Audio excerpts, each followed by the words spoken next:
Hi friends, welcome to yellow rice cooking channel. நம்ம இன்றைக்கி என்ன பார்க்க போகிறோன்னா, ஒரு சிம்பிளான ஒன் பார்ட் தக்காளி ரைஸ் தான். வாங்க எப்படி செய்யுதுன்னு பார்க்கலாம். குக்கர் அடுப்பில் வச்சுட்டு தேவையான அளவு எண்ணெய், 1/4 ஸ்பூன் சோம்பு, 3 கிராம்பு, 2 பட்டை, 1 பிரிஞ்சி இலை, 1/4 ஸ்பூன் சீரகம், ஒரு 10லேருந்து 15 மிளகு, நீல வாக்கில் கட் பண்ண வெங்காயம், இது எல்லாத்தையுமே சேர்த்து நல்லா பொன்னிறமாக வதக்கிக்கோங்க. எப்பவும் சொல்கிற மாதிரி தான், வெங்காயம் எந்த அளவுக்கு வதங்குதோ அந்தளவுக்கு நம்ம செய்கிற டிஷ் நல்லாவே இருக்கும். இது கூடவே ரைஸுக்கு தேவையான உப்பு சேர்த்து நல்லா கிளறி விட்டுக்கோங்க. வெங்காயம் வதங்கிட்டே இருக்கட்டும். அந்த டைமில் பெரிய சைஸில் இருக்கிற 4 தக்காளி, ஒரு 5 பூண்டு பல், ஒரு துண்டு இஞ்சி, இது எல்லாத்தையும் மிக்ஸி ஜாரில் சேர்த்து நல்லா ஃபைன் பேஸ்ட்டாக அரைச்சிக்கோங்க.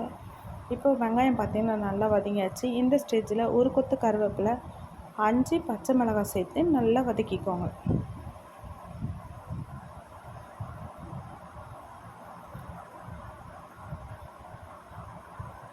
இந்த ஸ்டேஜில் அரைச்சி வச்சுருக்கிற தக்காளி விழுதை அதில் சேர்த்துட்டு தக்காளியோட பச்சை ஸ்மெல் போகிற அளவுக்கு நல்லா கிளறி விட்டுக்கோங்க. இப்போ தண்ணியாக இருக்கு இல்லைங்களா, இது வந்து நல்லா திக்காகிற அளவுக்கு நல்லா வதக்கி விட்டுக்கோங்க. இது கூட 1 ஸ்பூன் மஞ்சள் பொடியை போட்டு நல்லா கிளறி விட்டுக்கோங்க. இப்போ பார்த்திங்கன்னா அந்த தக்காளியோட தண்ணியெல்லாம் போய் நல்லாவே வதங்கியாச்சு. இந்த ஸ்டேஜில்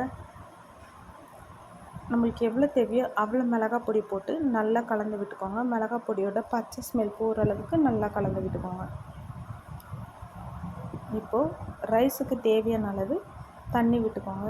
நான் இந்த ஆழாக்கில் ஒரு ஆழாக்கு அரிசி எடுத்துருக்கேன், அதனால் 2 ஆழாக்கு தண்ணி விட்டுருக்கேன்.